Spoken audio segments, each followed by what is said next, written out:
ओम यथाग्नि दाहिका शक्ति रामकृष्णे स्थिता हिया सर्व विद्यां स्वरूपां तां शारदां प्रणमाम्यहम्.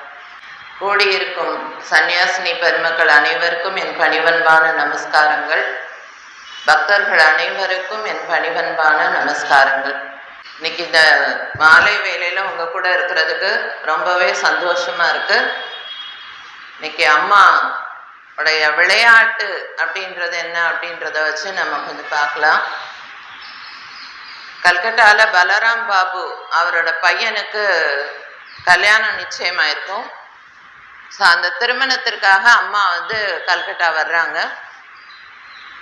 வந்தப்ப அம்மா பலராம் பாபு வீட்டில் சுண்ணாம்பு வேலை நடந்துட்டு இருக்கு. அதனால அம்மா பக்கத்திலே அடுத்த தெருவில் சரத் பாபு, அதாவது சரத் பாபு நமக்கு எல்லாருக்கும் தெரியும், அவர் சுவாமிஜியோட சீடர். அவருடைய வீட்டில் அம்மா தங்கி இருக்காங்க 1 மாதம். அப்போ 1 மாதம் அம்மா அங்கே தங்கி இருக்கும்போது நடந்த ஒரு சம்பவத்தை விபூதி பாபுன்றவர் சொல்கிறாரு. அதாவது அன்னைக்கு என்ன நடக்குதுன்னா, அங்கே தெருவில் இருக்கிற பிள்ளைங்க ஒரு 10 பிள்ளைங்க எல்லாம் சேர்ந்து விளையாண்டுட்டு இருக்காங்க. அவங்க என்ன விளையாடுறாங்க அப்படின்னா, நம்மெல்லாம் சின்ன பிள்ளையில விளையாண்டோம் இல்லையா, தொட்டு பிடிச்சி விளையாடுறதுன்றது. ஸோ அந்த விளையாட்டு விளையாடுறாங்க. அந்த விளையாட்டுக்கு அவங்க அங்கே சொல்கிற வார்த்தை பூடி விளையாட்டுன்னு, அதாவது பூடி பூடி கேளா அப்படின்னு. அதாவது ஒருத்தவங்க ஒரு செங்கல் இருக்கும், அந்த செங்கல்ல உட்காந்துக்கணும். அவங்க பாட்டி அவங்க உட்காந்துருப்பாங்க. எல்லாரும் என்ன பண்ணுவாங்கன்னா, யார் உட்காந்துருக்காங்களோ அவங்க தலையில கையை வச்சுண்டு எல்லாரும் ஒரு நம்பர் என்றதோ இல்லை செடி பேர் சொல்றதோ இந்த மாதிரி எல்லாம் பண்ணிட்டு ஓடிடுவாங்க. அப்புறம் இந்த உட்கார்ந்து இருக்கிறவங்க ஓடி போய் அவங்கள பிடிக்கணும். யாரு பிடிப்பட்டுட்டாங்களோ அவங்க திரும்ப இந்த செங்கல்ல உட்காரணும். ஸோ இதுதான் அந்த விளையாட்டு. அன்னைக்கு என்ன ஆகும் அப்படின்னா, யாருமே அந்த பாட்டியா உட்கார்றதுக்கு விரும்ப மாட்டாங்க. யாருமே உட்கார மாட்டோன்ருவாங்க. அப்ப அம்மா அந்த பக்கமா வரையும் எல்லாரும் அம்மாட்ட கேட்குறாங்க, அம்மா நீங்க உட்காருங்க அப்படின்னு சொல்றாங்க. அப்ப அம்மா சரிப்பா நான் உட்கார்றேன்னு போயிட்டு நேரா போய் அந்த செங்கல்ல உட்காந்துடுறாங்க அம்மா. அப்ப அம்மா அந்த செங்கல்ல உட்கார எல்லா பிள்ளைங்களும் போய் அம்மா மேல, அம்மா தலை மேல கையை வச்சுட்டு அவங்க எல்லாம் கத்திக்கிட்டு கிடக்காங்க. அப்போ உள்ள இருந்து கௌரிமா வர்றாங்க. என்னடா சத்தம் கேட்குதுன்னு வெளியே பார்த்தா அம்மா செங்கல் மேல உட்காந்துருக்காங்க. இவங்க எல்லாரும் அவங்க மேல கையை வச்சு இது பண்ணிட்டு இருக்காங்க. அப்ப இதை பார்க்கையும் கௌரிமா அப்படியே அதிர்ந்து போயிடுறாங்க. அதிர்ந்து போயிட்டு, இது என்னது, என்ன பண்ணிட்டு இருக்கீங்க, உங்களுக்கு வேற யாரும் கிடைக்கலையா, உங்களுக்கு பாட்டியா உட்கார வைக்கிறதுக்கு வேற யாரும் கிடைக்கலையா அப்படின்னு சொல்லிட்டு உடனே அம்மாவுக்கு நமஸ்காரம் பண்றாங்க. நமஸ்காரம் பண்ணிட்டு அம்மாவை சொல்றாங்க, நீங்க எந்திரிச்சு உள்ள போங்கம்மா அப்படின்னு சொல்றாங்க. அப்ப அம்மா சொல்றாங்க, அவங்கள ஒன்றும் சொல்லாத, அவங்களுக்கு இன்னைக்கு விளையாடுறதுக்கு ஒரு பாட்டி கிடைக்கல, ஸோ என்ன உட்காருனாங்க, நான் உட்காந்துட்டேன், அவ்வளோதான், வேற ஒன்றும் இல்லை அப்படின்னு. அப்ப இந்த சம்பவத்தை சொல்லிட்டு அப்ஜிதானந்த மகாராஜ் என்ன சொல்றாங்க அப்படின்னா, இந்த விளையாட்டுல எப்படி அப்படின்னா, யார் உட்கார்ந்துருக்காங்களோ அவங்க போய் பிடிக்கணும். ஆனா நம்மளுடைய இந்த சம்சார சாகரத்துல அம்மா பிரதான பூடியா, அதாவது பாட்டிமாவா உட்கார்ந்துருக்காங்க. நம்மெல்லாம் போய் அம்மாவை தொடணும். அம்மா நம்மளை தொட வர்றதில்ல, நம்ம போய் அம்மாவை தொடணும். அப்ப நம்ம தொட்டுட்டோம் அப்படின்னா விளையாட்டு நின்றுடும். ஆனா அம்மா என்ன நினைக்கிறா அப்படின்னா, இந்த விளையாட்டு தொடரணும், இந்த விளையாட்டு முடியக்கூடாது அப்படின்ட்டு அம்மா விளையாட விடுறா நம்மளை எல்லாத்தையும். அப்ப நம்ம என்ன பண்ணிட்டு இருக்கோம் அப்படின்னா, நம்ம விளையாண்டுட்டே இருக்கோம். அம்மா அம்மாவை தொடணும் அப்படின்றத முயற்சி செய்யறதில்ல. ஆனா சிலர் என்ன பண்றாங்க, அம்மாவை தொட்டுறாங்க. அப்ப தொடும்போது அம்மா புத்தி முக்தி பிரதாயினியா அவங்களுக்கு முக்தின்றத கொடுக்குறாங்க. அப்ப இதுதான் இந்த விளையாட்டு அப்படின்றது. அப்ப இந்த சம்பவத்தை வச்சு சொல்லும்போது நம்ம எல்லாரும் ஏன் விளையாடுறோம், எதுக்காக விளையாடுறோம் அப்படின்னு பார்த்தோம் அப்படின்னா, அதுக்கு பிரதான காரணம் என்ன அப்படின்னா, நம்மளோட அறியாமை தான் காரணம். நமக்கு அறியாமைன்றனால தான் நம்ம விளையாண்டுட்டே இருக்கோம். அப்ப அதுக்கு ஒரு கதை சொல்றாங்க. அதாவது சிவனேசன்னு சொல்லி ஒரு பக்தர் இருக்கார். அவர் ஒரு பெரிய சிவ பக்தர். அந்த சிவபக்தர் என்ன பண்றாருன்னா ரொம்ப கடுமையான உழைப்பாளி. ஆனா எவ்வளவுதான் உழைச்சாலும் அவரால் வருமானம்ன்றது அவரால் பண்ணவே முடியல. அப்ப அவர் என்ன பண்றாரு, ஒரு மகான் வந்திருக்காருன்னு கேள்விப்பட்டுட்டு ஒரு மகான் கிட்டக்க போய் ஆசீர்வாதம் கேட்குறாரு. அதே மாதிரி இந்த மாதிரி எனக்கு செல்வ வளம் வேணும் அப்படின்னு சொல்லி பிரார்த்தனை பண்றாரு. அப்ப அந்த மகான் அவருக்கு உபதேசம் பண்றாரு, மந்திர உபதேசம், ஓம் நம சிவாய. அப்ப இந்த மந்திரத்தை நீ ஜபம் பண்ணு அப்படின்னு சொல்றாரு. இவரும் என்ன எண்ணத்துல பண்றாரு அந்த மந்திரம் அப்படின்னா, நமக்கு பொருட்செல்வம் வேணும் அப்படின்ற ஒரு எதிர்பார்ப்புல அவர் மந்திர ஜபம் பண்றார். அப்ப அவருக்கு நிறைய பணம் வருது. அப்ப பணம் வந்ததுக்கு அப்புறம் என்ன ஆகுது அப்படின்னா, அவருக்கு ஞானம்ன்றது கிடையாது. அதாவது படிப்பறிவோ இல்லை எந்த ஒரு ஞானமும் இல்லை. அப்ப அவருக்கு என்ன தோணுது அப்படின்னா, நமக்கு படிப்பறிவு இல்லாதனால சமுதாயத்துல யாருமே நம்மளை மதிக்க மாட்டாங்க அப்படின்னு சொல்லிட்டு அவர் திரும்ப என்ன பண்றாரு, அந்த மகான்ட்டு வர்றாரு. வந்துட்டு சொல்றாரு, இந்த மாதிரி எனக்கு படிப்பறிவு இல்லாதனால யாருமே என்னை மதிக்க மாட்டாங்க, எனக்கு செல்வம் இருந்தாலும் அப்படின்னு. அப்பயும் அந்த மகான் சொல்றாரு, நீ இதே மந்திரத்தை சொல்லிகிட்டே இரு. ஸோ இப்போ அவர் என்ன, தனக்கு ஞானம் வேணும் அப்படின்ற ஒரு எதிர்பார்ப்போட அவர் அந்த மந்திரத்தை சொல்றாரு. அப்புறம் அவருக்கு அதுவும் கிடைக்குது. அப்புறம் அவர் அதுல திருப்தி அடைகிறார். அப்ப அதுக்கு அடுத்து என்ன ஆகுது, பண்டித்தியம் கிடைக்குது, அதாவது ஞானம் கிடைக்குது. அப்ப ஞானம் கிடைக்க என்ன ஆகுது, கூடவே அதோட தொடர்பா அகங்காரம் அப்படின்றது சேர்ந்து வருது. அதாவது எனக்கு ரொம்ப எல்லாம் தெரியும் அப்படின்ற ஒரு அகங்காரம் வருது. அப்ப அகங்காரம் அப்படின்றது வந்துருச்சுனாலே பிரச்சனைகள் கூட பின்னாடி வந்துடுது. அப்ப அவருக்கு அகங்காரம் வரையும் மனசு அமைதி இல்லாம தத்தளிக்குது. அப்ப அவரு என்ன பண்றாரு, ரொம்ப மனம் ஏங்கி இறைவனை பிரார்த்தனை பண்றாரு. அப்ப ஒரு நாள் அவருக்கு சிவபெருமான் காட்சி கொடுக்கிறாரு. அப்ப இவர் சொல்றாரு, எனக்கு ரொம்ப மனசு அமைதி இல்லாம தத்தளிக்கிறது, எனக்கு எங்க அமைதி கிடைக்கும், எனக்கு எங்க அமைதி கிடைக்கும், எங்க ஆனந்தம் கிடைக்கும் அப்படின்னு சொல்லியும் சிவபெருமான் ஜஸ்ட் அப்படி பார்த்துட்டே இருந்துட்டு அமைதியா ஒரு புன்னகை பூத்துட்டு மறைஞ்சிடுறாரு.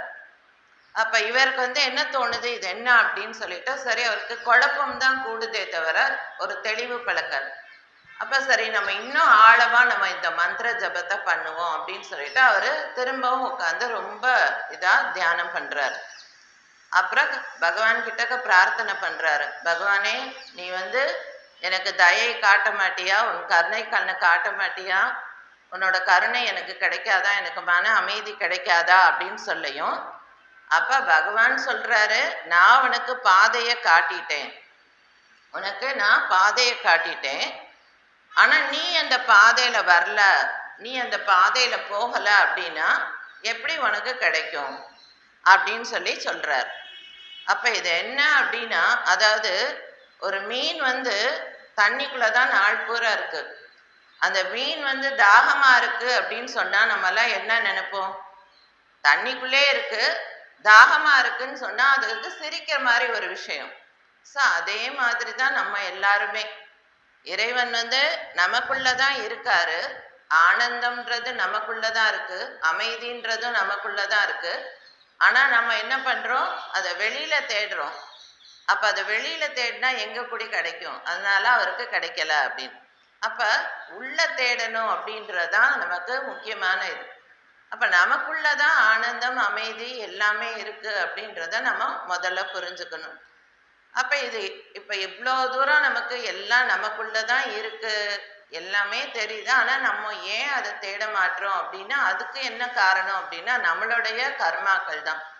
அதுவும் அமுத மொழிகள்ல குருமகராஜ் சொல்லியிருக்காரு, அதாவது யாருடைய தவறுமே இல்லை அம்மா, இதில் ஆச்சரியம் நானே வெட்டிய குளத்தினிலே நானே வீழ்ந்து மூழ்குகின்றேன் அம்மா, கண்ணீரில் மூழ்கினான் தவிக்கலானேன், ஆறு விரோதிகளே வில்லேந்தி அரும்பூமி தனிலோர் கிணறு தோண்ட வாரி அடித்ததே கருநிற நீர் வந்த நீர் அம்மம்மா கால நன்றோ, கரையேற்றும் அன்னையே முக்குணங்கள் குடிகொண்ட கோயிலே பதிலுரைப்பாய், கரையேற்றும் என்னையும் உனது மகிமை கட்டாயம் என்னை இங்கு மாற்றிடாதே என்றிந்த தண்ணீர்தான் வடியும் என்று ஏங்கினேன் தாசரதி விழியில் துயர வெள்ளம் அன்றனது இடுப்பு வரை இருந்த நீர்தான் அன்னையே மார்பு வரை வளரலாச்சே.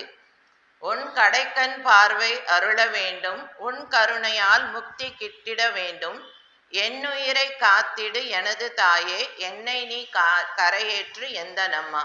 இந்த பாட்டு நம்ம எல்லாருமே அமுதமொழிகள்ல படிச்சிருப்போம். அதாவது நம்ம எல்லாத்துக்கும் நம்மளுடைய கர்மாக்கள், நம்ம பண்ண கர்மாக்களுடைய வினைகளை தான் நம்ம அனுப்பிக்கிறோம். ஸோ அப்போ நம்ம கிணறு தோண்டிட்டு அதுல இருந்து கருநீர நீர் வந்தது அப்படின்னு சொல்லி நம்ம அழுதோம் அப்படின்னா அதுக்கு காரணமே கிடையாது. அப்ப அந்த ஆறுல இருந்து எப்படி நம்ம தப்பிக்க முடியும் அப்படின்னா அது அம்மாவுடைய கருணைக்கல்னால மட்டும்தான். அப்ப அம்மா எதுக்காக நம்மள இந்த மாயையில மூழ்கடிச்சு வச்சிருக்காங்க? அப்ப மாயையில மூழ்கடிக்க வைக்கிறதுனால அம்மாவுக்கு என்ன கிடைக்க போகுது அப்படின்னு பார்த்தோம் அப்படின்னா, அம்மா அதுவும் ஒரு சம்பவம் சொல்றாங்க. அதாவது கட்டக்ல அம்மா இருக்கும்போது ஒரு தடவை அங்க வைகுண்டர்னு ஒரு பக்தர் அவர் அம்மாவை பார்க்க வர்றாரு. அப்ப அம்மா அதாவது கமார்புக்கூர்ல இருந்து அத இல்ல இல்ல அம்மா பாக்குறதுக்கு கட்டக்ல இருந்து ஒரு பக்தர் கமார்புக்கூருக்கு வருவார்.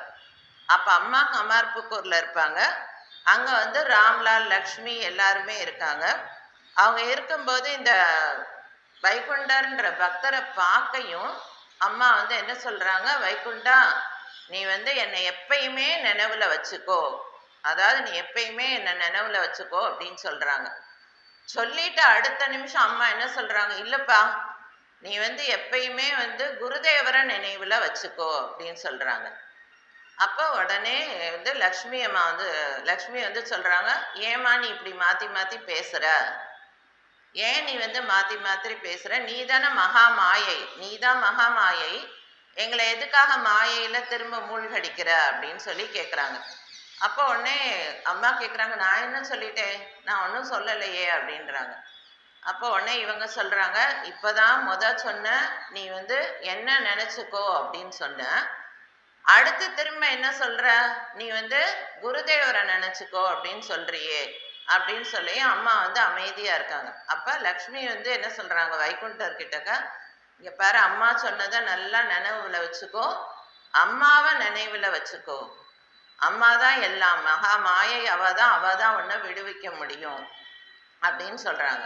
சொல்லிட்டு அடுத்து அம்மா கிட்டக்கே கேக்குறாங்க, அம்மா நீ எதுக்குமா இப்படி மாயையில எல்லாத்தையும் மூழ்கடிச்சு வச்சிருக்க அப்படின்னு சொல்லியும் அப்ப சாரதம்மா சொல்றாங்க, எனக்கு என்ன ஆசையா அவங்களெல்லாம் மாயையில மூழ்கடிச்சு நீங்க கஷ்டப்படுறத பார்க்கணும்ட்டு, நீங்கெல்லாம் கஷ்டப்படுறத பார்க்கும்போது என் மனசு எவ்வளவு துடிக்குதுன்றது உங்களுக்கு என்ன தெரியும், நீங்க கஷ்டப்படுறீங்க அப்படின்னா நானும் உங்க கூட சேர்ந்துதான் கஷ்டப்படுறேன், நான் கஷ்டப்படாம இல்லை, நானும் உங்க கூட சேர்ந்து கஷ்டப்படுறேன் அப்படின்னு சொல்றாங்க. எப்படி ஒரு வீட்டுல ஒரு அம்மாவுக்கு குழந்தைக்கு உடம்பு சரியில்லைன்னா அந்த குழந்தை மட்டும் உடம்பு சரியில்லாம கஷ்டப்படாது, அந்த அம்மாவுக்கும் வேதனைன்றது இருக்கும். ஸோ அதே மாதிரி நம்ம இந்த உலகியல்ல உழன்று துன்பப்படுறோம் அப்படின்னா அம்மாவும் சேர்ந்து கஷ்டப்படுறாங்க, நம்ம கூட சேர்ந்து அம்மாவும் துக்கத்தை எல்லாத்தையும் தாங்குறாங்க அப்படின்றது. அதாவது நம்ம மகாபாரதத்துல பார்ப்போம், கிருஷ்ண பரமாத்மா கடைசியில காந்தாரி சாபம் கொடுக்கும்போது கிருஷ்ண பரமாத்மா சொல்லுவாங்க, அம்மா நீ சாபம் கொடுத்த, எத்தனையோ பேர் ஆசீர்வாதம் கொடுத்தாங்க, அதையும் ஏத்துட்டு உன்னோட சாபத்தையும் நான் ஏத்துக்கிறேன். ஏன் அப்படின்னா நான் தான் எல்லாமா இருந்து கஷ்டப்பட்டேன், துரியோதனன் வதைப்பட்ட போது வேதனைப்பட்டது நான், கண்ணீர் வடிச்சது நான், துச்சாதனன் மடிஞ்ச போது எல்லாமே, எல்லா துக்கத்தையும் நான் தான் ஏத்துட்டேன் அப்படின்னு சொல்றார். ஸோ அப்ப நம்ம கஷ்டப்படுறோம் அப்படின்னா நம்ம கூட சேர்ந்து அம்மாவும் கஷ்டப்படுறாங்க. இதே மாதிரி இன்னொரு சம்பவம் நடக்கும். ஒரு தடவை சரையுபாலான்னு ஒருத்தங்க, அவங்க அவங்களுடைய மருமக அக்கால மரணம் அடைஞ்சிட்டாங்கன்றத சொல்லுவாங்க. அப்ப அம்மா ரொம்ப அழுவாங்க, ரொம்ப ஏங்கி ஏங்கி அழுவாங்க.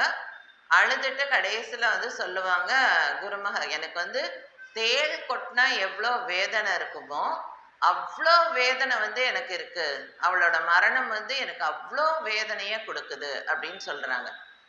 ஆனா சொல்லிட்டு அடுத்த நிமிஷம் என்ன பண்றாங்கன்னா குருதேவர் பக்கம் திரும்பி பார்த்துட்டு குருதேவர் கிட்டக்க சொல்றாங்க, குருதேவா வந்து இனிமேலும் இந்த சம்சாரத்துல பிறந்து கஷ்டப்படாம இருக்கிறதுக்கு அவளுக்கு உன்னுடைய பாத கமலங்கள்ல அடைக்கலம் கொடுத்துரு, அதாவது அவளுக்கு மோட்சத்தை கொடுத்துரு அப்படின்னு சொல்லி பிரார்த்தனை பண்றாங்க அம்மா.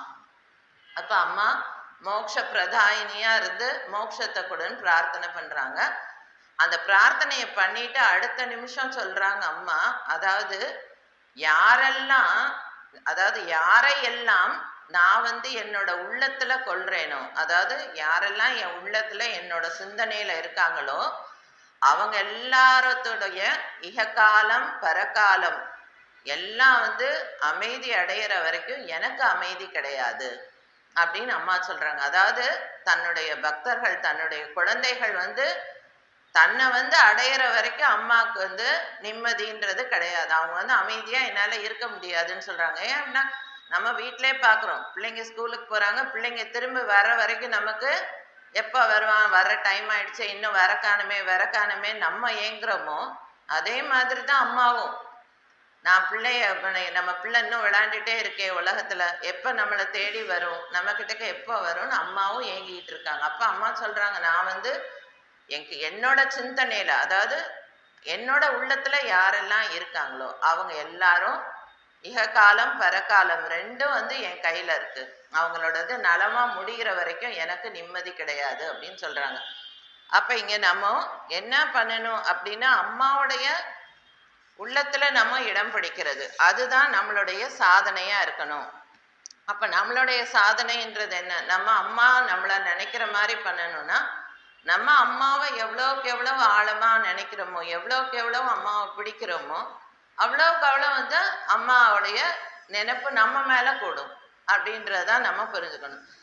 அதே மாதிரி இன்னொரு தடவையும் சொல்றாங்க, அதாவது சைலபாலா சௌதரின்ட்டு அவங்க கிட்டக்க அவங்களும் சொல்றாங்க, அம்மா நீங்க தானே மகா மாயை, ஆனா நீயே எங்களை எல்லாத்தையும் இந்த சம்சார சாகத்துல மூழ்கடிச்சு வச்சிருக்க, இந்த குடும்பம் பந்தம் இதெல்லாம் எதுக்கு எங்களை கொடுத்து இப்படி மூழ்கடிச்சு வச்சிருக்கியே அப்படின்னு சொல்லி அம்மா சொல்றாங்க, இல்லை இல்லை அப்படி சொல்லவே சொல்லாத, நீங்க கஷ்டப்படுறீங்கன்னா நானும் உங்க கூட சேர்ந்து கஷ்டப்படுறேன் அப்படின்னு சொல்றார். நம்ம வந்து கஷ்டம் அப்படின்றது வந்துருச்சு அப்படின்னா உடனே நம்ம என்ன நினைக்கிறோம், நமக்கு நேரம் சரியில்லை, உடனே நமக்கு ஏதோ கிரக தோஷம் அது இதுன்னு நம்ம எல்லாரும் அப்படிதான் நினைக்கிறோம். அது இருக்கு, இல்லைன்னு சொல்லலை, உண்மைதான் அது எல்லாமே. ஆனா அதுவும் வந்து என்னன்னா பக்தர்கள்ன்ற விஷயம் வரும்போது பகவானும் நம்ம கூட சேர்ந்து துன்பப்படுறாங்க அப்படின்றதான் வந்து அம்மா இங்க சொல்றாங்க. இது வந்து எல்லா அவதாரங்களுக்கும் பொருந்தும் அப்படின்னு. இப்ப ராமானுஜருடைய வாழ்க்கை வரலாறு பார்த்தீங்க அப்படின்னா ராமானுஜர் வாழ்க்கை வரலாறுல நம்ம திருக்கச்சி நம்பிகள்ன்றது நம்ம எல்லாருக்கும் தெரியும். அவர் வந்து வரதராஜ பெருமாளுக்கு ஆளவட்ட கைங்கரியம் பண்ணிகிட்டே இருப்பார். அப்ப அவருக்கு ஒருக்க என்ன ஆகும் அப்படின்னா அவருக்கு ஒருக்க வந்து நேரம் சரியில்லை அப்படின்ற ஒரு சூழ்நிலை வரும்போது அப்ப வரதராஜ பெருமாள் வந்து ஒரு பக்தர் வந்து சொல்வார், உனக்கு வந்து நேரம் சரியில்லை இனிமேல் அப்படின்னு. என்ன ஆகும் அப்படின்னு, இந்த மாதிரி உனக்கு 7.5 நாட்டு சனி பிடிக்க போகுது அப்படின்னு சொல்லு. அப்ப இவர் சொல்வார், அது என்ன பண்ண முடியும், ஒண்ணு அது வந்து உடலை வருத்தும், அப்படி இல்லை செல்வம் பணத்தால வறுமையை கொடுக்கும், அப்படி இல்லைன்னா உடல் மனசை வருத்தும். நான் வந்து செல்வம் வேண்டாம், அவர் பெரிய செல்வந்தர், ஸோ எனக்கு செல்வம் வேண்டான்னு எல்லாத்தையும் விட்டுட்டு நான் வந்துட்டேன், என்னோட மனதோ வரதராஜன் பாதத்துல நான் சமர்ப்பணம் பண்ணிட்டேன், என்னோட உடலை பத்தி எனக்கு கவலையே கிடையாது, ஸோ அது என்ன பண்ணிட போகுது, அதை என்ன ஒன்றும் பண்ண முடியாது அப்படின்னு சொல்றாரு. ஆனா அதுக்கு அடுத்த நாளே அவரு கோயில் படித்துறையில வந்து புரோக்ஷனம் பண்ணிட்டு ஆளவட்ட கைங்கரியம் பண்ணணும்னு வரும்போது அவருக்கு காலில் அடிபட்டுரும். அப்ப வரதா அப்படின்னு கூப்பிடுவாரு, உடனே வரதராஜ பெருமாள் வருவார். வந்து அவருக்கு அவர் பாதத்தை போய் தொட்டு, ரத்தம் வந்துட்டு இருக்கும், அவருக்கு வந்து சேவை பண்ண போவார்.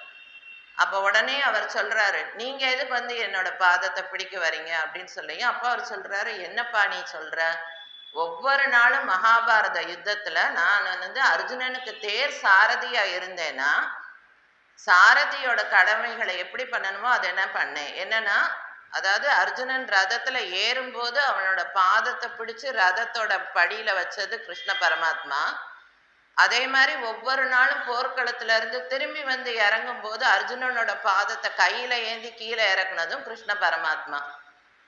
ஸோ அவர் சொல்றாரு, அப்படி பண்ண நான் உனக்கு ஏன் பண்ண மாட்டேன் அப்படின்னு சொல்லி கட்டு போட்டு எல்லாம் பண்ணிட்டு சொல்றாரு. அப்புறம் சொல்றாரு, இந்த மாதிரி உனக்கு நேரம் சரியில்லை, 7.5 ஆண்டுகள் உனக்கு கஷ்டம். அப்ப இவர் சொல்ல, என்ன கஷ்டம் கொடுக்க முடியும் எனக்கு? எனக்கு தான் செல்வம் வேண்டான்ட்டு, எனக்கு உடலை பத்தி கவலையே இல்லை அப்படின்லாம் சொல்லியும், இல்லை ஒன்றும் இல்லை, நீ 7.5 ஆண்டுகள் என்ன பார்க்க கூடாது, என்னை பிரிந்து இருக்க வேண்டும் அப்படின்னு பகவான் சொல்றார். அப்ப இது மட்டும் என்னால முடியவே முடியாது, அதுக்கு நீ இந்த க்ஷணமே எனக்கு மரணத்தை கூட நான் போயிடுறேன் அப்படின்னு அவர் சொல்வார். அப்ப இவர் சொல்றாரு, இல்ல அது இல்லை, உனக்கு 7.5 ஆண்டுகள், ஆனா நீ என்னோட அனன்ய பக்தன், அதனால நான் அதை குறைச்சி உனக்கு 7.5 மாதங்களா குறைக்கிறேன். இவர் சொல்றாரு, 7.5 மாதங்கள்லாம் என்னால முடியாது. சரி 7.5 வாரமா வச்சுக்கலாம், அதுவும் முடியாது.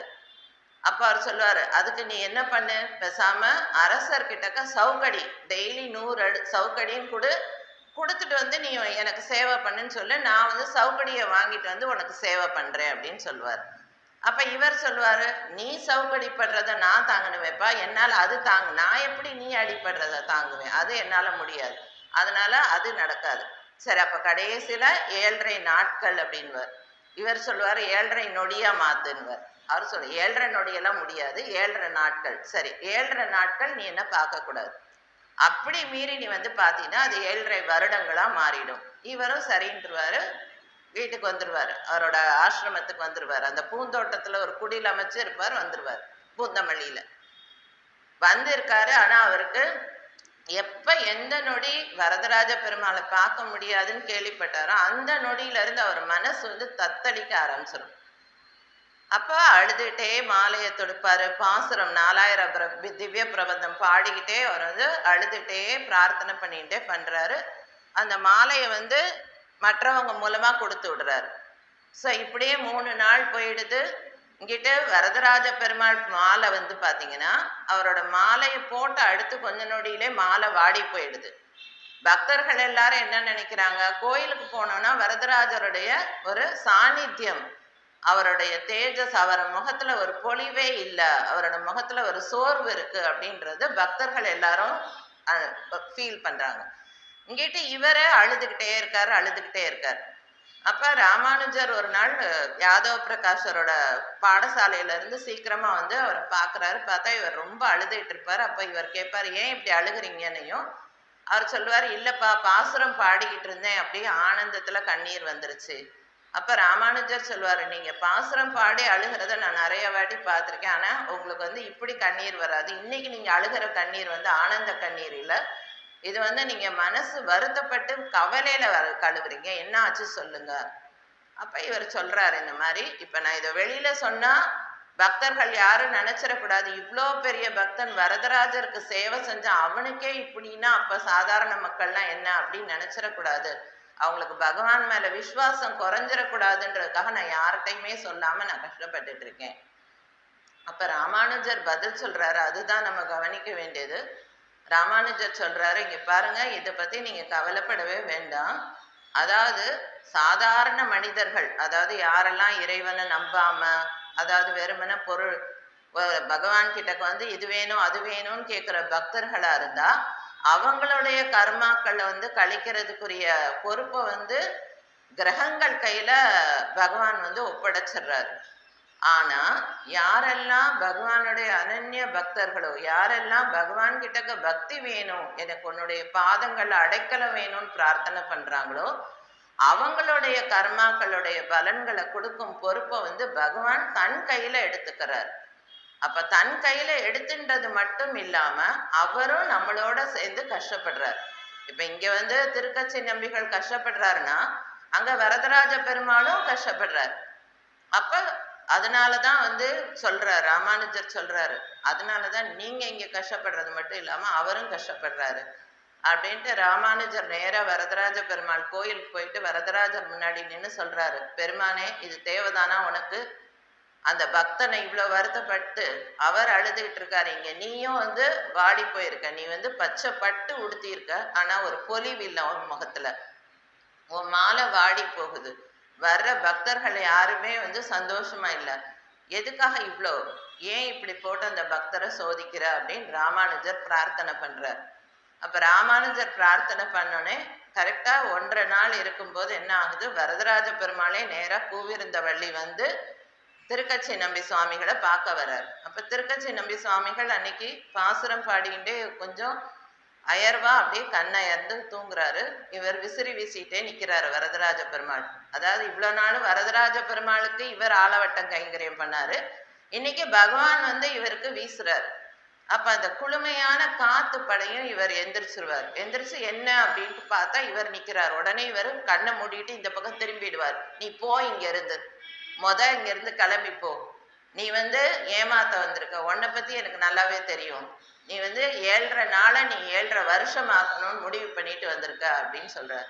உடனே அவர் சொல்றாரு, இல்லவே இல்லை அப்படின்னா, நான் பார்க்கவே மாட்டேன் உன்னை திரும்பி அப்படின்னு சொல்றாரு. அப்ப பகவான் சொல்றாரு, இங்க பாரு, நான் சொன்ன இது என்ன அப்படின்னா, நீ என்ன பார்க்க வரக்கூடாதுன்னு தான் நான் சொன்னேனே தவிர நான் பார்க்க வரக்கூடாதுன்னு நான் கண்டிஷன் போடல. உனக்கு சொன்ன இது நியமம் என்ன, நீ என்ன பார்க்க வர, நீ வரல, நீ அதை கரெக்டா கடைபிடிச்சிட்ட. ஆனா நான் வரக்கூடாதுன்னு நான் சொல்லல, நான் வந்திருக்கேன், உன்னை பார்க்காம என்னால இருக்க முடியல, நீ என்னை திரும்பி பாருன்னு திருக்கச்சி நம்பிகள் சுவாமிகளை திரும்பி பார்க்க சொல்றேன். ஸோ அப்ப பகவான் நமக்கு ஒரு கஷ்டம் அப்படின்னா அவங்களும் சேர்ந்து கஷ்டப்படுறாங்க. அதே தான் சாரதாமா சொல்றாங்க, எனக்கு தேள் கொட்டினது மாதிரி நான் வந்து துன்பத்தை அனுபவிக்கிறேன், அவ்வளோ வேதனையை நான் அனுபவிக்கிறேன் அப்படின்னு சொல்றாங்க. அப்ப எல்லாரும் நம்ம புரிஞ்சுக்க, நம்ம கஷ்டப்படுறோம் நமக்கு இவ்வளோ கஷ்டமா இருக்கு அப்படின்னு நம்ம நினைக்காம நம்ம கூட சேர்ந்து பகவானும் கஷ்டத்தை அனுபவிக்கிறாங்க. நம்ம கஷ்டப்படுறோம்னா அவங்களால அதுல சந்தோஷத்தை அனுபவிக்கவே முடியாது. ஸோ அப்போ அந்த மாதிரி தான் வந்து அம்மா ஒவ்வொரு நொடியும் நம்மளை வந்து அதை அரவணைச்சு நம்ம கஷ்டத்தை குறைச்சி நம்ம கூட இருந்து நம்மளை அவ்வளோ இதாக பாதுகாக்கிறாங்க. அப்போ இந்த மாதிரி அம்மா பண்ணும்போது நம்ம வந்து அம்மாவை அடையணுன்றதுக்கு என்ன பண்ணணும் அப்படின்னா, எப்படி வந்து குழந்தை வந்து ஒரு சின்ன குழந்தை வந்து அம்மாவை பார்க்கணுன்னா எப்படி ஏங்குமோ அது மாதிரி நமக்கு ஏக்கம் வந்து இருக்கணும். நமக்கு மன ஏக்கம் வந்து தீவிரமா இருந்தா மட்டும்தான் நம்மளால வந்து அம்மாவை அடைய முடியும் அப்படின்னு. ஸோ எதுக்கு ஒரு சம்பவம் பார்த்தீங்கன்னா, விஷ்ணுபூர்ன்ற கிராமம், அம்மா வந்து ஒவ்வொரு வாட்டியும் ஜெயராம்பேட்டையில இருந்து போகும்போது, கல்கட்டா போகும்போதெல்லாம் அந்த விஷ்ணுபூர் போயிட்டு அங்க வந்து ஒரு பக்தரோட வீடு சுரேஸ்வரர்னு, அவங்க 5 சகோதரர்கள், 5 சகோதரர்கள் பேரும் வந்து சுரேஸ்வரர், வீரேஸ்வரர், அது மாதிரி 5 பேருமே ஈஸ்வரர். அவங்க எல்லாருமே ரொம்ப பக்தர்கள் அம்மாவுக்கு. அப்ப அம்மா அவங்க வீட்டில் போய் இருந்துட்டு ஒவ்வொரு வாட்டி இருந்து அதுக்கப்புறம் தான் அம்மா கிளம்பி கல்கட்டா போவாங்க. ஸோ அந்த மாதிரி ஒருக்க அம்மா அங்கே வந்திருக்காங்க. வந்திருக்கும் போது அம்மா வந்து உட்கார்ந்துருக்காங்க. இவங்க எல்லாரும் அம்மா கூட பேசிட்டு இருக்காங்க. அப்போ மற்ற பக்கத்தில் இருந்த பக்தர்கள் எல்லாரும் வர்றாங்க. வந்து எல்லாரும் உட்காந்து பேசிட்டு இருக்காங்க. எல்லாரும் வந்து ஒரு சத்சங்கம் மாதிரி அம்மா வந்து கேட்குற கேள்விக்கு பதில் சொல்றாங்க, எல்லாம் பண்ணிட்டு இருக்காங்க. இப்போ இதுக்கு நடுவில் அந்த இவரோட ஒரு தம்பியோட மகன் வந்து, அவன் பேரு பீமேஸ்வரா என்னமோ, அவர் வந்து என்ன பண்றாருன்னா, அந்த குழந்தை, அது ஒரு 10 வயசு பையன், அவன் வந்து என்ன பண்றான், அழுதுகிட்டே இருக்கான். எதுக்கு அழுகிறான் அப்படின்னா, சாரதாமா வந்து கல்கட்டா போறாங்க, நான் அவங்க கூட கல்கட்டா போகணும். எதுக்கு கல்கட்டாவுக்கு போகணும் அப்படின்னா, நான் கேள்விப்பட்டிருக்கேன், கல்கட்டால பெரிய பெரிய துர்கா மூர்த்தி, அதாவது நவராத்திரிக்கு முன்னாடி அம்மா போறாங்க. ஸோ அங்க வந்து பெரிய பெரிய துர்கை சிலையெல்லாம் இருக்கும், நிறைய வான வேடிக்கை வெடியெல்லாம் போடுவாங்க. அப்புறம் பெரிய பெரிய மயில் மேல முருகப்பெருமான் உட்கார்ந்துருப்பாரு, அம்மா பெரிய சிங்கத்துக்கு மேல நிற்பாங்க. அதெல்லாம் நான் போய் பார்க்கணும், அதை பார்க்கணும், அதனால நான் கல்கட்டா போகணும். இதே அந்த குழந்தை சொல்லி அழுகுது. அப்ப எல்லாரும் என்ன பண்றாங்க, சின்ன பையன் தானேன்னு சொல்லிட்டு ஸ்வீட் எடுத்து கொடுத்து அவனுக்கு இனிப்பு பலகாரத்தை கொடுத்து ஏமாத்த பாக்குறாங்க. அவன் ஏமாறவே மாட்டான், ஒரே அழுக. அப்ப ஆனா இவங்களுக்கு என்னன்னா, அம்மா கூட உரையாட அந்த சத்சங்கம் வந்து தடைப்படுதுன்றதுல கொஞ்சம் விரக்தி ஆரம்பிக்குது. கடைசியில ஒருத்தர் எந்திரிச்சு கோவப்படுறாரு, நீ எதுக்காக இப்படி பண்ற அப்படின்னு சொல்லிட்டு அவரை கோவப்பட்டுட்டு அந்த பையனை அரட்டுறாரு. இந்த மாதிரி அழாத, அடம் பிடிக்காத, எதுக்கு இப்படி அடம் பிடிக்கிற அப்படின்னு. அவன் திரும்ப திரும்ப துர்கா டாக்கூர், படோ துர்கா டாக்கூர், அதான் பெரிய துர்கை சிலை பார்க்கணும் அப்படின்னு கத்திட்டு. அப்ப லாஸ்டா என்ன ஆகுது, அம்மா வந்து என்ன சொல்றாங்கன்னா, இருப்பா இரு நான் பாக்குறேன் அப்படின்னு சொல்லிட்டு அந்த குழந்தைய வந்து கையை பிடிச்சு வெளியில கூட்டிட்டு போறாங்க. கூட்டிட்டு போயிட்டு உனக்கு என்னப்பா பார்க்கணும்னு கேக்குறாங்க. அப்ப பெரிய துர்கா டாக்கூர் பார்க்கணும், அவ்வளவுதானப்பா அப்படின்னு சொல்லிட்டு அம்மா அவன் தலையில கையை வச்சு தடவி விடுறாங்க. தடவி விட்டோடனே அவ்வளவுதான். அடுத்து அவன் வந்து அப்படியே பனி வரைஞ்ச மாதிரி வரைஞ்சிறான். எந்த ஒரு சத்தமும் இல்லை, அழுகையெல்லாம் நின்றுச்சு. அடுத்து அம்மா வந்து திரும்ப உட்காந்து பேச ஆரம்பிச்சிடுறாங்க. அவனும் வந்து சர்வசாதாரணமா உள்ள வந்து எல்லாரு கூட இது பண்ணி விளையாட போயிடுறான். அப்புறம் ரொம்ப வருஷம் கழிச்சு அவங்க வீட்டுல திரும்ப வந்து ஒரு பூஜை சமயத்துல எல்லாரும் வந்து கிளம்புறாங்க. எங்கன்னா துர்காயம்மன் மண்டபத்துல துர்கை பூஜை பார்க்கறதுக்குன்னு கிளம்புறாங்க. அப்ப இவர் மட்டும் கிளம்ப மாட்டாரு. அப்ப நீயும் போய் பார்த்துட்டு வா. அப்ப அவர் வளர்ந்துட்டாரு, பெரியவர். நீ போய் பார்த்துட்டு வா அப்படின்னு சொல்லியும், இல்லை நான் பார்க்கறதே கிடையாது. ஏன் அப்படின்னா நான் ஜந்த துர்காவே பார்த்துட்டேன். அம்மா அன்னைக்கு அந்த குழந்தை அவ்வளோ ஏங்கி ஏங்கி அழுகிறான் இல்லையா, நான் வந்து துர்கையம்மனை பார்க்கணும் துர்கையம்மனை பார்க்கணும்னு அழுததால அம்மா என்ன பண்ணியிருக்காங்க அப்படின்னா அவனுடைய தலையில கையை வச்சு அவனுக்கு துர்கையா காட்சி கொடுத்துருக்காங்க. அப்ப அவன் சொல்றான், அன்னைக்கு நான் பார்த்த அந்த துர்கையம்மன் சிங்கத்தோட மயில் வாகனத்து மேல முருகப்பெருமான், இங்கிட்ட விநாயகர், சரஸ்வதி, லக்ஷ்மி எல்லா மூர்த்தியோட நான் வந்து அம்மா துர்கையை தரிசனம் பண்ணிட்டேன். அந்த துர்கை என்னோட ஹிருதயத்துல நிரந்தரமா ஆசனம் அமைச்சு அமர்ந்துட்டா. அவ உட்கார்ந்ததுக்கு அப்புறம் வெளியில துர்கையம்மனை நான் ஏன் தேடணும், எனக்கு அது தேவையே இல்லை. அதனால நான் அன்னைக்குல இருந்து எங்கேயுமே வெளியில போய் நான் ஒரு துர்கா பூஜை பார்த்தேனோ துர்கை மண்டபத்துக்கு போனேனோ நான் போனது கிடையாது அப்படின்னு சொல்றாங்க. அப்ப அம்மா வந்து நம்ம ஹிருதயத்துக்குள்ளதான் இருக்காங்க, நம்ம தேடுற இடம் தான். அதாவது அந்த குழந்தை ஏக்கம் வந்து அவன் வந்து பிரதிமையை பார்க்கணும்னு தான் ஆசைப்பட்டான். ஆனா அந்த பிரதிமையை பார்க்கணும்னு ஆசைப்பட்டதுலயும் அவனோட உள்ளார்ந்த அன்பு இருந்தது. அவனுக்கு வந்து அந்த மன ஏக்கம், அம்மாவை பார்க்கணும் துர்காவை பார்க்கணும். ஸோ அந்த துர்கையம்மனை பார்க்கணுன்ற ஏக்கம் இருந்தனால அந்த குழந்தையோட ஏக்கத்தை அம்மா வந்து பூர்த்தி பண்ணி அம்மா வந்து துர்கையா அவனுக்கு காட்சி கொடுத்துருக்காங்க. ஸோ அப்போ நம்மளோட மனசு ஏக்கம் அப்படின்றதுதான் முக்கியம். அப்போ அந்த மனசு ஏக்கம் இருந்தது அப்படின்னா நம்ம என்ன பண்ணுவோம், அம்மாவை போய் தொட போயிடுவோம். அப்போ நம்ம அம்மாவை தொடுறதுக்குன்னு முயற்சி பண்ணோம் அப்படின்னா என்ன பண்ணுறாங்க அம்மா, அதாவது விளையாட்டு நடக்கணும் அப்படின்னு அம்மா நினைக்கிறாங்க, இல்லைன்னு சொல்லலை. ஆனால் அதே சமயத்தில் தன் குழந்தை விளையாண்டு முடிச்சுட்டு தான் கிட்டக்கு வரணுன்றதும் அம்மாவுடைய ஆசை. ஸோ நம்ம அம்மா பக்கம் திரும்பி அம்மா நீ தான் அப்படின்ட்டோன்னா அடுத்த நிமிஷம் அம்மா எந்திரிச்சு நம்மளை வந்து கையை நீட்டி அரவணைக்கிறதுக்கு தயாராக நிற்கிறாங்க.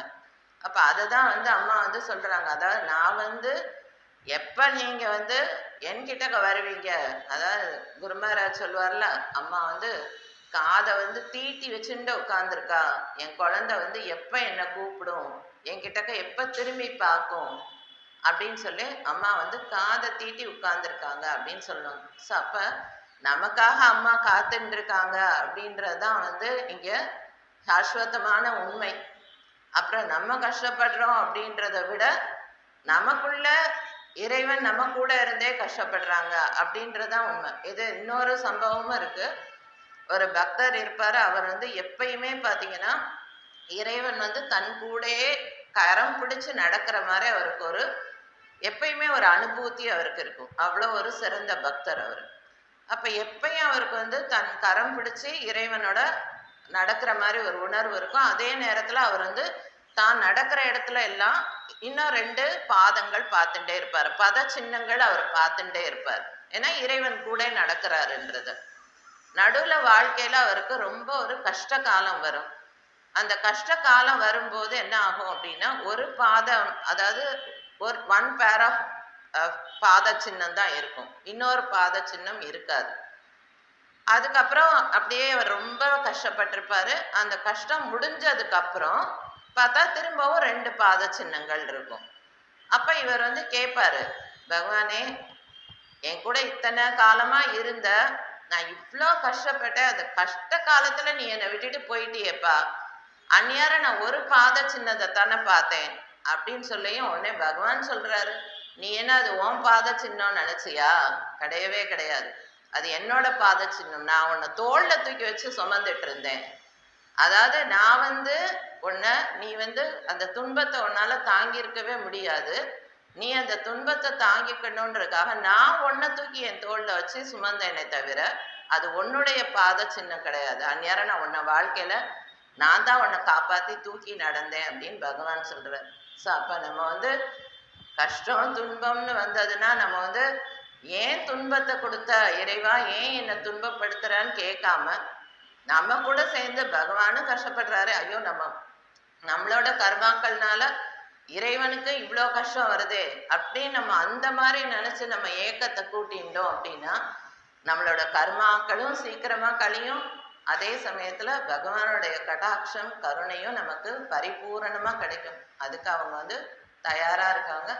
ஸோ அந்த பகவானுடைய கருணை நம்ம எல்லாருக்கும் வந்து சம்சார வாழ்க்கை உலக வாழ்க்கைன்றது வந்து துன்பங்கள் துயரங்கள் சுகம் எல்லாம் கலந்தது தான். இரண்டு எல்லாமே ரெண்டு ரெண்டா தான் இருக்கும். சுகம் வந்தா துக்கம் வரும், மகிழ்ச்சி வந்தா சோர்வு வரும், உடல் நல்லா இருந்தா வியாதி வரும், எல்லாமே வந்து இருமைகளாக தான் இருக்கும்.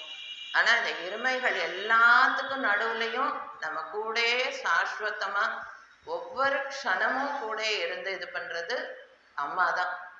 ஸோ அப்ப அந்த அம்மா நம்ம எல்லாரையும் கருணையோட கடாட்சிக்கணும் அப்படின்னு சொல்லிட்டு நம்ம எல்லாரும் பிரார்த்தனை பண்ணுவோம். அம்மா நமக்கு எல்லாருக்கும் அருள் புரியணும்னு நான் ஆத்மார்த்தமா பிரார்த்தனை பண்றேன்.